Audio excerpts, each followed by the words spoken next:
Yes, good evening मेरे प्यारे प्यारे स्टूडेंट्स। आज का पेपर मैं रिव्यू बड़ा लेट डाल रहा हूँ क्योंकि कहीं बाहर था और वहाँ से जब पेपर देखा मैंने और आप लोगों के जब मेरे पास फ़ोन आए तो फ़ोन पे प्राइमरी रुझान तो मुझे मिल ही गए थे। जैसे ही आप बाहर निकले 5 सवा 5 के आसपास मेरे पास आप लोगों के फ़ोन आए तो पेपर देख के बड़ा मज़ा आया। राइट, बेहतरीन पेपर दिया इंस्टीट्यूट ने। ऐसा लगा कि हमने क्लास में जो बेस डेवलप करने के लिए क्वेश्चंस दिए थे वही क्वेश्चंस या उन्हीं में से कुछ कंटेंट उठा के इंस्टीट्यूट ने दिया। मतलब जो बेस डेवलप करने के बाद हम हाई लेवल तक पहुंचे वहां तक तो इंस्टीट्यूट ने टच ही नहीं करा। राइट, तो चलो बिना देरी किए मैं पेपर के एक एक कंटेंट की तरफ आगे आता हूं और पेपर रिव्यू हम करते हैं और पेपर रिव्यू के एक एक पॉइंट्स को देखते हैं। तो मज़ा तो आपको आ ही चुका होगा। राइट, पेपर देखने के बाद लगा कि हाँ यार आखिरी पेपर बड़ा अच्छा गया। राइट, आप लोगों ने टर्फ और बुक पहले ही करा रखा था, मुझे इन्फॉर्मेशन मिल गई। राइट, और ये वीडियो जो है वो अभी भी आप देखोगे नहीं, थोड़ी देर बाद जब डलेगा आराम से। राइट, हो सकता है एक आध दिन बाद आप देखो। राइट, क्योंकि आज तो आप फ्री हुए हो तो आज आपको ऐसा कोई कंटेंट देखना नहीं है, ठीक है। बट पेपर के एक एक कंटेंट को हम डिस्कस करते हैं तो आपको भी लगेगा कि हाँ यार जो हमने किया वो जो सोचा वो एकदम परफेक्ट बराबर सोचा। देखो, पहला क्वेश्चन केस स्टडी देख के मजा आ गया। पहले क्वेश्चन में उन्होंने कुछ कैपिटल स्ट्रक्चर आपको एग्जिस्टिंग दिया और एक प्रपोज प्लान दिया 100 lakhs का, जिसमें ये बताया कि इस प्रपोज प्लान से earning before interest and tax जो है वो 76 लाख मिलेगा। राइट, तो प्रपोज प्लान का ईबीआईटी दिया। फिर इन्होंने दो प्लान दिए, प्लान 1 और प्लान 2, जिसमें हम किस रेशियो में इन्वेस्ट करेंगे वो रेशियो आपको बता दिया। राइट, और इसके बाद क्वेश्चन बेहतरीन पूछे। क्वेश्चन क्या पूछा? पहला पूछा financial break even point. Financial break even point, दो अलग अलग तरीके थे इसको सॉल्व करने के।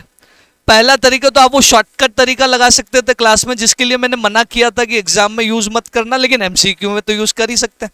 वो शॉर्टकट केवल प्रेजेंटेशन के लिए यूज नहीं करना था, लेकिन एमसीक्यू में तो बड़ा आराम से यूज कर सकते हैं। राइट, के interest plus preference dividend upon 1 minus T, जिससे प्लान 1 और प्लान 2 का आपका पूरा फाइनेंशियल ब्रेक इवन पॉइंट आ जाता। एक तरीका, राइट, जिसमें आपको एग्जिस्टिंग स्ट्रक्चर को भी शामिल करना था। नए स्ट्रक्चर से तो डायरेक्ट हो नहीं रहा। वैसे भी आप नए स्ट्रक्चर से करने जाते हैं तो आपके आंसर्स मैच ही नहीं हो रहे, तो ऑटोमेटिक समझ आ जाते कि हम गलती कर रहे हैं।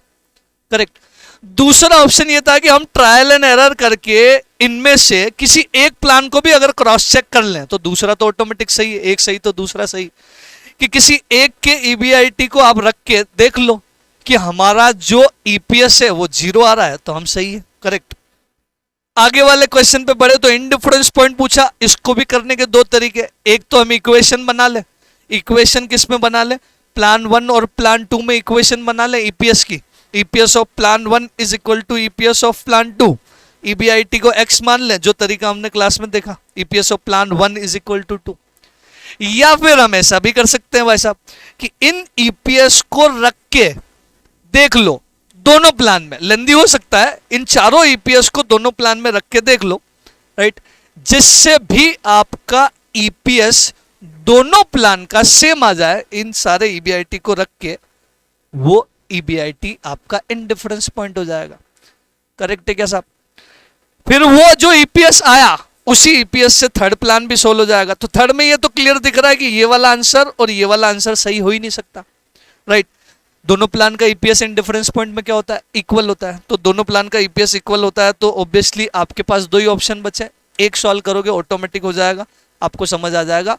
प्लान, ये जो क्वेश्चन नंबर 2 है इससे ही 3 डिपेंडेंट था। तो आसान से क्वेश्चन से मजा आया मुझे भी देख के यार कि हाँ यार क्वेश्चन कुछ हमने जो बेसिक डेवलप करने के लिए करे थे, एग्जाम्पल लिए थे, उन एग्जाम्पल्स को यहाँ पे एकदम मूर्त रूप दे दिया इंस्टीट्यूट ने।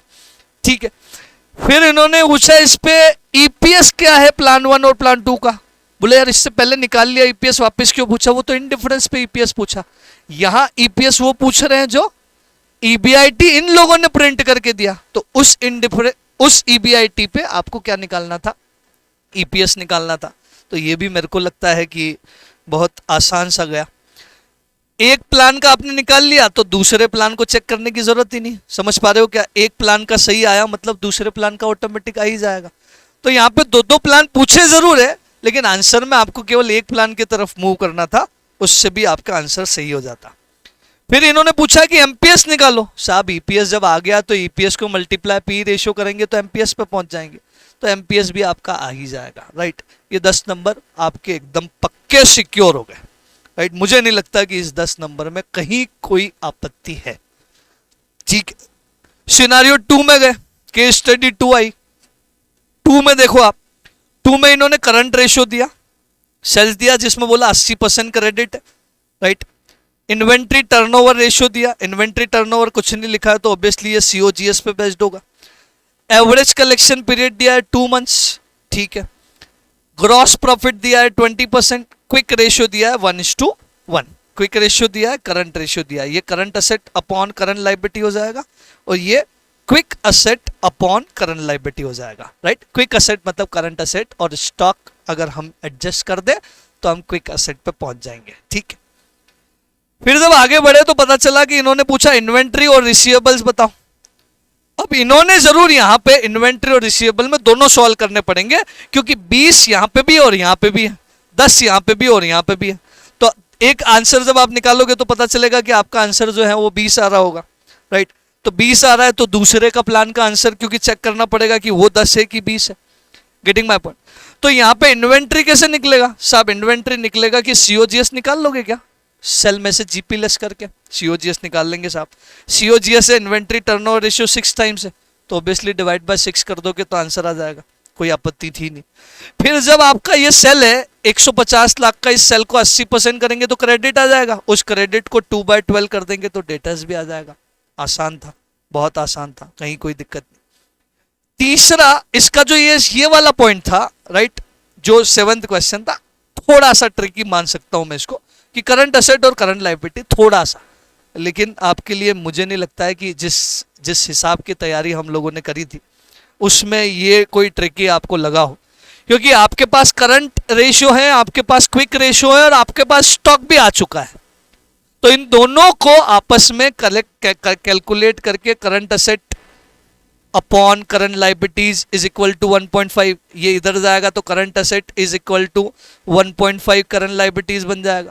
राइट, और फिर दूसरी इक्वेशन में इनमें से एक इक्वेशन यानी कि करंट असेट को रिप्लेस करके करंट लायबिलिटी के फॉर्म में लिख दो, तो दूसरी इक्वेशन में केवल करंट लायबिलिटीज आ जाएगी, स्टॉक आपके पास है, तो वो पूरी इक्वेशन सॉल्व हो जाएगी जिससे करंट लायबिलिटीज आ जाएगी। करंट लायबिलिटी आया तो करंट असेट तो आ ही जाएगा साहब। राइट, तो कोई दिक्कत यहाँ पे भी मुझे नहीं लगी। तो यहाँ पे ये 2 और 2 नंबर और सिक्योर हो गए, मतलब अब तक एमसीक्यू में हम 14 आउट ऑफ 14 नंबर सिक्योर कर चुके हैं। और आगे गए तब 8 क्वेश्चन में जब गए हम तो जेके लिमिटेड, अरे भाई साहब इन्होंने करंट असेट दी, करंट लायबिलिटीज दी, कंटिजेंसी प्रोविजन दिया। राइट, 11th-12th का बच्चा भी शायद ये क्वेश्चन आराम से कर सकता था। Current asset minus current liabilities plus 20%, सही ऑप्शन मुझे बताने की जरूरत नहीं है, आप ऑटोमेटिक निकाल लोगे। राइट, तो ये मतलब 15 आउट ऑफ 15 हम एमसीक्यू में अब तक सिक्योर कर चुके हैं। मुझे नहीं लगता है कि इसमें कहीं कोई 1% भी आप लोगों को आपत्ति रही होगी। Now move on to the part B, जो सब्जेक्टिव वाला पार्ट था साहब, उसको भी देख के मेरे को बहुत मजा आया। राइट, उस पे भी हम मूव कर देते हैं। 1 मिनट, जस्ट ए मिनट, ये आ गया साहब पहला वाला क्वेश्चन 5 नंबर में। देख के तो ऐसा लगा कि यार ये 5 नंबर के हिसाब से होगा नहीं, लेंदी होगा, लेकिन जब पूरा पढ़ा तो लगा कि नहीं यार ठीक है, 5 नंबर के हिसाब से लेंदी नहीं है, क्योंकि उतने टाइम में ये क्वेश्चन हो जाएगा। क्या इन्होंने मंथली सेल दी, मंथली सेल दी कहां से? अप्रैल से लेके सितंबर, और एट द एंड जब हम पूरा क्वेश्चन पढ़ेंगे तो पता चला जुलाई, अगस्त और सितंबर का आपको बजट पूछा। करेक्ट, मतलब आपको केवल मेन कॉलम जो बनाने थे वो जुलाई, अगस्त, सितंबर के बनाने थे। करेक्ट, जुलाई, अगस्त, सितंबर। ओपनिंग कैश बैलेंस से ये शुरू होगा, जो यहां आएगा, यहां का क्लोजिंग यहां का ओपनिंग बनेगा, यहां का क्लोजिंग यहां का ओपनिंग बनेगा, एंड सो ऑन। राइट, यहां तक की कहानी भी हमें पता है। ट्रिक क्या थी क्वेश्चन में? ट्रिक एज सच कुछ भी नहीं थी, मतलब ओपनिंग क्लोजिंग में एडजस्टमेंट थे जो हमने क्लास में ऑलरेडी बहुत अच्छे से डील कर रखे हैं, राइट। इन्होंने जीपी दिया 20% और सीओजीएस बोला कि सीओजीएस पेड होगा नेक्स्ट मंथ में, यानी कि सेल माइनस 20% करोगे तो जो सीओजीएस आएगा, अप्रैल का पेमेंट मई में हो जाएगा, मई का पेमेंट जून में हो जाएगा, जो हमारे टारगेट के बाहर है। जून का पेमेंट जो जुलाई में होगा वो हमारे बजट के क्राइटेरिया में है। तो पहली बार अगर कोई अमाउंट काम आएगा तो 15, 10 और 13 ये वाले अमाउंट काम आएंगे। जुलाई, अगस्त और सितंबर में ये अमाउंट चले जाएंगे -20% करके। सेल्स आर इन क्रेडिट, और क्रेडिट जो है 2 महीने की है। क्रेडिट 2 महीने की है, मतलब ये जो पैसा रिसीव होगा, रिसीट साइड में जाएगा, वो पैसा 2 महीने बाद मिलेगा। अप्रैल का पैसा जून में मिलेगा, हमारे बजट के बाहर है। मई का पैसा जुलाई में मिलेगा, मतलब पहली बार यहां से अमाउंट काम आएगा। ये और ये अमाउंट हमारे जुलाई, अगस्त और सितंबर में मूव होते हुए दिखेंगे। इनडायरेक्ट एक्सपेंसेस सेम मंथ में पेड होंगे, सोचना ही नहीं, जुलाई, अगस्त, सितंबर का एज इट इज ले लेंगे, बात खत्म हो गई। फिर डिविडेंड इन्होंने दिया, सितंबर में पे होगा तो पेमेंट साइड में डिविडेंड ले लेंगे। तो रिसीट और पेमेंट ही तो करना था हमको। कैश बैलेंस, ये ओपनिंग कैश बैलेंस हो जाएगा। इन्होंने बोला कि 1 लाख का कैश बैलेंस मिनिमम मेंटेन करना है। 1 लाख का अगर कैश शॉर्ट पड़ा, ये शॉर्ट पड़ा तो हम क्या लेंगे? टेम्पररी बोरोइंग लेंगे। और अगर कैश बैलेंस 2 लाख के ऊपर चला गया तो हम उसको इन्वेस्टमेंट कर देंगे। तो पहले हमें कैलकुलेटर पर केवल क्रॉस चेक करना था, 1 लाख के बिलो जा रहा है तो हम रिसीट साइड में बोरोइंग ले लेंगे। 1 लाख के अबाव जा रहा है, 2 लाख के अबाव जा रहा है, राइट, तो पहले ओरली करेंगे, कैलकुलेटर पे डायरेक्ट लिख नहीं सकते, राइट। 2 लाख के अबाव जा रहा है तो उसको हम इन्वेस्टमेंट में, यानी कि आउटफ्लो वाली साइड में, पेमेंट वाली साइड में इन्वेस्टमेंट में डाल देंगे। खत्म। तो या तो कैश बैलेंस 1 लाख बचेगा, राइट, या कैश बैलेंस 1 लाख से 2 लाख के बीच में कुछ बचेगा, या कैश बैलेंस 2 लाख बचेगा। 2 लाख के अबाव कैश नहीं जा सकता, 1 लाख के बिलो कैश नहीं जा सकता, राइट। ज्यादा डिस्कशन की जरूरत मुझे भी इसमें भी नहीं लग रही। मतलब अब तक हम कितने सिक्योर कर चुके पता? ये 5 नंबर भी मैं नहीं मानता कि 5 नंबर हमारे नोट से कहीं बाहर गए, 5 ये भी मिल गए। अब तक हम गेन कर चुके हैं 20 में से 20 नंबर।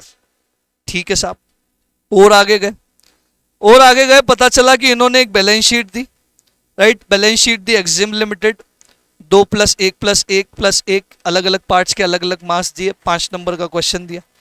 इस बैलेंस शीट में आपको equity, share capital, fix asset, current asset, retain earning, 12% debenture, current liability, बड़ी नॉर्मल सी इंफॉर्मेशन दी। टोटल आपकी असेट और लायबिलिटी 80-80 लाख।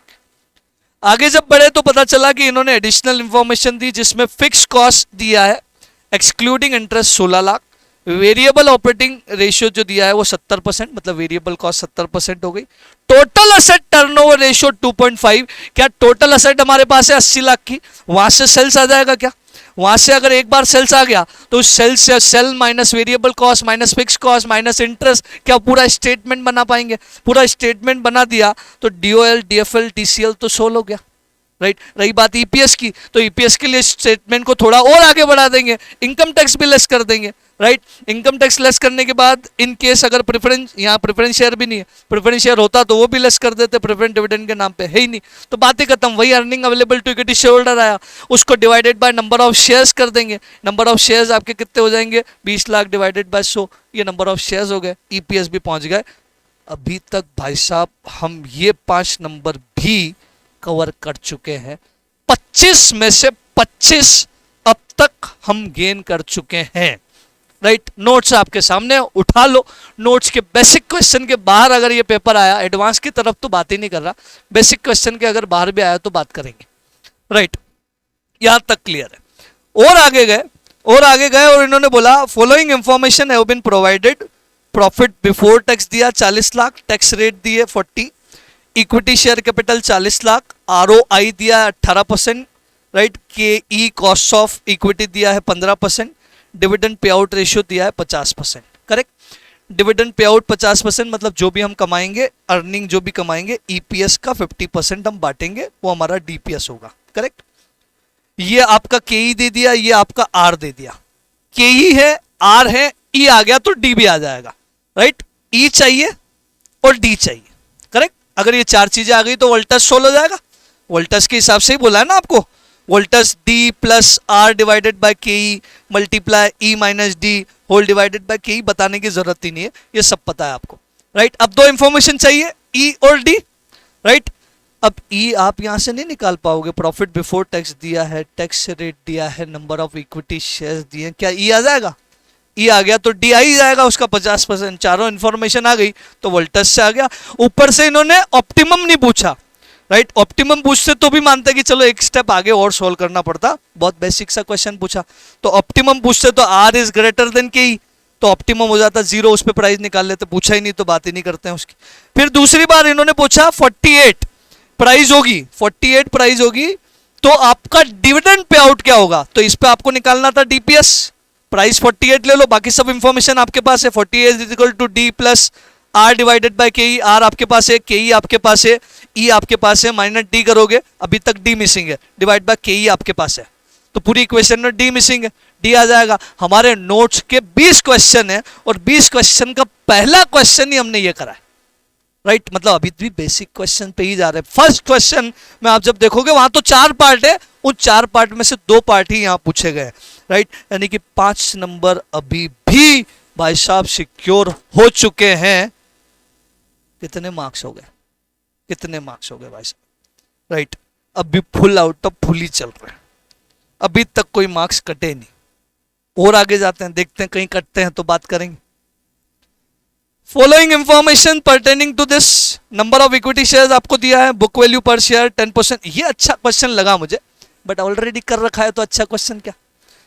1 करोड़ आपको ये बुक वैल्यू दी है 10%, बुक वैल्यू 12%, बैंक लोन की दी है, market value of equity share दिया है, market value of convertible debenture दिया है, फेस वैल्यू दिया है, फेस वैल्यू और बहुत सारी इंफॉर्मेशन दी है आपको, बीटा कोफिशिएंट दिया, risk free rate of return ये आर एफ दिया है, राइट। ये बीटा है, ये रिस्क प्रीमियम है, रिस्क प्रीमियम मतलब R M minus R F, already deal कर चुके हैं हम क्लास में बहुत बार। टैक्स रेट आपको दिया है। यहां इन्होंने बोला the company expect the share price will rise in future on an average 6%। ये 6% आपका हो गया ग्रोथ रेट, राइट जी। प्राइस में इंक्रीमेंट, ठीक, राइट। प्राइस में इंक्रीमेंट, जो करंट मार्केट प्राइस है उसको 6% से हम बढ़ाते हुए जाएंगे, गॉट इट। 10% कन्वर्टेबल डिबेंचर जो 100 ईच के हैं वो 6 ईयर में कन्वर्ट हो जाएंगे, किसमें, इक्विटी शेयर्स में। 6 साल तक आपको इक्विटी शेयर की प्राइस बढ़ानी थी। 6 साल पर बढ़ाने के बाद हर 4 equity shares, right, 4 equity shares मिलेंगे हर डिबेंचर के बदले में। तो एक डिबेंचर के बदले में 4 इक्विटी शेयर्स मिलेंगे, तो हम इंटू 4 कर देंगे, जो भी इक्विटी शेयर की प्राइस आएगी इंटू 4 कर देंगे, तो उस डिबेंचर की प्राइस आ जाएगी 6 साल बाद, और उसको कंसीडर कर देंगे हम आर मतलब redemption price, right. Already convertible debenture का एक क्वेश्चन मॉड्यूल से हमने कर रखा है, ICI ने अपने स्टडी मटेरियल में भी प्रिंट कर रखा है, याद है। तो आर आ गया, अब आर आ गया तो फॉर्मूला लग गया ना आपका, कौन सा, I into 1 minus T plus R minus P by N whole divided by R plus P by 2, क्योंकि उन्होंने पूछा ये अप्रोक्सीमेशन फॉर्मूले से, तो आर आ गया तो ये आई जाएगा, राइट। उसके बाद ये वाला CAPM तो आप डायरेक्ट कर लोगे, ये वाला बैंक लोन आई इंटू 1 माइनस टी करना था, डायरेक्ट कर लोगे, राइट। और WACC ऑब्वियसली एक बार सारी कॉस्ट आ गई तो फिर WACC आई जाएगा, करेक्ट। फिर भी एक बार के लिए मैं मान लेता हूं, एक बार के लिए, कि ये क्वेश्चन नंबर 2 और क्वेश्चन नंबर 4, क्योंकि 2 पे डिपेंडेंसी 4 की तो है, तो 2 और 4 हम हो सकता है कि उलझ गए हो, और ये 2 पार्ट आपके कुछ हद तक गलत हुए हो। फॉर्मूले का हो सकता है आधा नंबर मिल जाए, उससे ज्यादा नहीं। तो एक बार के लिए, अब अच्छा नहीं लग रहा है कि फुल आउट ऑफ फुल हम बोले, तो एक बार के लिए अगर ये हटाएं तो first part 1 number, third part 1 number, right. मतलब अगर अभी हटा दें एक बार के लिए ये सारा WACC और फॉर्मेट, और फॉर्मूला और फॉर्मेट का आपका 1 नंबर, मतलब यहाँ 7 में से हम 3 नंबर कंसीडर करते हैं। मैं 3 मान रहा हूं, अच्छे स्टूडेंट्स के लिए तो 7 में से 7, राइट। नॉर्मल स्टूडेंट जो छोड़ के गया 3, तो उनके लिए 4 नंबर यहाँ कम हुए, ठीक है साहब, नॉर्मल था, राइट, कहीं कोई दिक्कत नहीं थी। ये वाला क्वेश्चन 3 नंबर इन्होंने लड्डू बांटे, R plus W plus F plus D minus C करना था, राइट। और ऑपरेटिंग साइकिल का क्वेश्चन बेसिक क्वेश्चंस की कैटेगरी में हमने लिया। एनुअल ऑपरेटिंग कॉस्ट आपको दी है, राइट, 60 लाख की, जिसमें डेप्रीशिएशन इतना है। आपको कैश कॉस्ट चाहिए होती है, याद होगा फॉर्मूले में एनुअल ऑपरेटिंग कैश कॉस्ट हम लेते हैं, नॉन कैश का तो वर्किंग कैपिटल में कोई काम ही नहीं है, तो कैश कॉस्ट के बेसिस पे आप ये 60 लाख में से 480 हटा दोगे, राइट। तो ऑपरेटिंग साइकिल पीरियड आ जाएगा, number of operating cycle in year आ जाएगा, ऑब्वियसली इस पर डिपेंडेंट है, राइट, 360 डिवाइडेड बाय फर्स्ट वाला जो आंसर आया, और फिर आपको इस अमाउंट में से ये अमाउंट एडजस्ट करना था, और एडजस्ट करने के बाद जो number of operating cycle period आया उससे वर्किंग कैपिटल आ जाएगा। 3 में से 3 नंबर ये भी पक्के। अच्छे स्टूडेंट के लिए अभी फुल आउट ऑफ फुल, और नॉर्मल स्टूडेंट्स के लिए अगर हम बात करें जिन्होंने कॉस्ट ऑफ कैपिटल कुछ एक आध क्वेश्चन अगर कोई छोड़ दिया तो उनके लिए अभी 4 नंबर कम हुए। ठीक है साहब, और आगे गए कैपिटल बस्टिंग। फोकट ही टेंशन ले रहे थे आप लोग, कैपिटल बस्टिंग हवा बना रखा था। राइट, मैंने बोला कि मेरे साथ कर लो। कैपिटल बस्टिंग मैंने रिवीजन में लिया इसलिए कि मेरे साथ कर लो, इसके बाद करने की आपको जरूरत नहीं है। वो लिया इसलिए कि वो 5 घंटे खराब करता, कम से कम हमने 2 घंटे में उसको कवर, 2-2.5 घंटे में हमने कवर कर लिया। और जब क्वेश्चन देखा तो पता चला वो 2 घंटे भी कवर करने की जरूरत थी नहीं, ऐसा क्वेश्चन था। एक पॉइंट अच्छा था जो मुझे इसमें लगा, बात करेंगे उसकी। 20 लाख इनिशियल में आउटफ्लो, कोई दिक्कत वाली बात नहीं है। 1 लाख टर्मिनल में इनफ्लो, कोई दिक्कत वाली बात नहीं है। प्रोडक्शन यूनिट 1 लाख की है तो 1 लाख इंटू ए करेंगे, सेल्स आ जाएगा। 1 लाख इंटू 100 करेंगे तो आपका डायरेक्ट कॉस्ट आ जाएगा। सेल में से डायरेक्ट कॉस्ट लेस कर देंगे, फिक्स कॉस्ट लेस कर देंगे। राइट, क्योंकि फिक्स कॉस्ट तो लेस करना ही है। फिक्स कॉस्ट लेस किया तो इसके अंदर डिप्रीशिएशन जुड़ा हुआ है, तो वापस अलग से डिप्रीशिएशन लेस करने की जरूरत नहीं है। पहले साल में 1 लाख का मार्केटिंग एक्सपेंसेस है, दूसरे साल में 160 है, मतलब टेबल में आपको चेंज करना पड़ेगा। एक सिंगल ईयर की टेबल नहीं बना सकते। ईयर 1 की टेबल, ईयर 2 की टेबल और 3 से लेके 5 तक की टेबल आप कंबाइंड बनाना चाहो तो बना सकते हो, नहीं तो 3, 4, 5 भी कर सकते हो। यहाँ एक ऑप्शन था, लेकिन फर्स्ट और सेकंड ईयर की तो टेबल अलग ही बनानी पड़ेगी क्योंकि कॉस्ट डिटेल यहाँ पे अलग अलग ही बने। बस ये पॉइंट, अगर ये पॉइंट की अगर मैं बात करूं, मेरे हिसाब से आप लोगों ने सब आराम से जज कर लिया होगा कि ये जो इन्होंने बोला कि ये इंक्रीज इन स्टॉक हो गया, इंक्रीज इन क्रेडिटर्स हो गया। सिंपली बात करो यार, करंट असेट कितने से बढ़ी? करंट असेट बढ़ी आपकी 3.5 लाख से। करंट लाइबिलिटी कितने से बढ़ी? 1 लाख से। तो करंट असेट करंट लाइबिलिटी का एडजस्टमेंट करोगे तो क्या होता है? Current asset minus current liability, working capital. The special treatment number 1, working capital at the time of introduction, outflow at the end of business inflow. खत्म हो गई बात। टैक्स रेट 30%, उसके बाद कहीं कोई खास बात नहीं है। 18% कॉस्ट ऑफ कैपिटल हो गया। राइट, इनिशियल एनुअल टर्मिनल आप बनाओगे, एनुअल में CFAT आप निकाल ही लोगे बहुत आसानी से। राइट, और 30 ये जो 18% है इसके फैक्टर भी क्वेश्चन ने प्रिंट करके दिए, तो आपको अपने फैक्टर्स निकालने की जरूरत नहीं थी। ये फैक्टर्स आप 3 डिजिट वाले यूज करते। तो एनपीवी आ जाएगा, एनपीवी आ जाएगा तो पीआई ऑब्वियसली आ ही जाएगा, क्योंकि उसी को रेशियो टर्म में कन्वर्ट करना है, inflow divided by outflow. Right, और यहाँ पे डिसीजन लेना है।